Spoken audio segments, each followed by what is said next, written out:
Har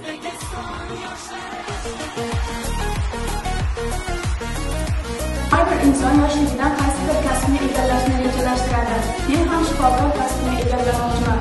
Shifokorlik bu insonlarni davolash, ularning sog'lig'ini asrab qolish va hayotni yaxshilashdir. Har yurakda shiddat bo'lgay, shaxt bo'lgay, yoshmiz dilimizda ezgu ahd bo'lgay.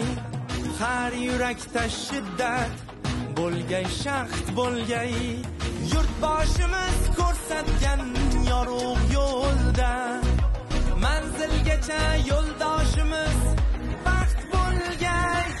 Vatan bizdan